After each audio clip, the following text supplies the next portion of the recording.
Shri mother Teresa గారి జన్మదిన వేడుకకు సంబంధించి గుంటూరు పశ్చిమ నియోజకవర్గం 23వ డివిజన్లో గోరిల్దొడ్లోని రఘురామ్ నగర్లో ఘనంగా జరుపుకోవడం జరిగింది.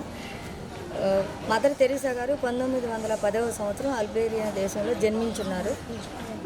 1997లో చనిపోయారు. ఆవిడ చనిపోయే నాటికి 23 దేశాలు పర్యటించి 610 సంస్థలు సంఘాలు ఏర్పాటు చేశారు.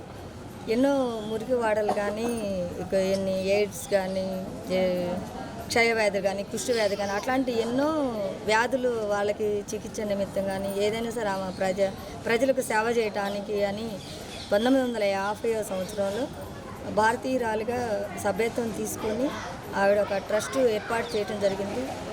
అట్లాగా ఆవిడ కొన్ని సేవా సంస్థలు నిర్మల హృదయ లాంటి అట్లాగే ఎన్నెన్నో సేవా సంస్థలు నెలకొల్పి 1979లో నోబెల్ బహుమతి ప్రపంచం గుర్తించి ఆవిడకి ఇవ్వటం జరిగింది. అట్లాగే 1980లో భారతరత్న అవార్డు కూడా ఇవ్వటం జరిగింది.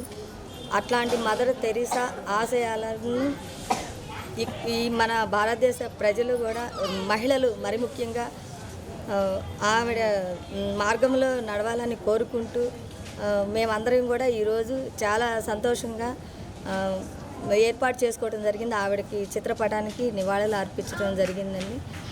ఈ అంగన్వాడీ పార్లమెంటు కమిటీ తరఫున మేమందరం హృదయపూర్వకంగా ధన్యవాదాలు చెప్తాం. జయంతి జరుపుకోవడానికి ఎంతో సంతోషిస్తున్న అంగన్వాడీ వాళ్ళందరము.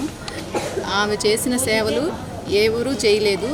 ఆమెంత కృతజ్ఞతగా చేసిద్ది, ఆమెంత ధైర్యంగా చేసి ఎలాంటి కుష్టు రోగాలు ఏమున్నా కానీ దాన్ని ముందుకు తీసుకెళ్ళి ఆమెకు ఎవరికైనా ఇబ్బందిగా అనిపించిద్ది, ఆమెకు అలా అనిపించదు. పసిపిల్లలైనా సరే చచ్చిపిల్లల ఎవరు మదర్ తెరీసా అంటేనే ఆమె అలా చేయగలిగే వాళ్ళల్లో ఒక్కటి మదర్ తెరీసా గారి తర్వాత ఇంకెవరూ రాలేదు.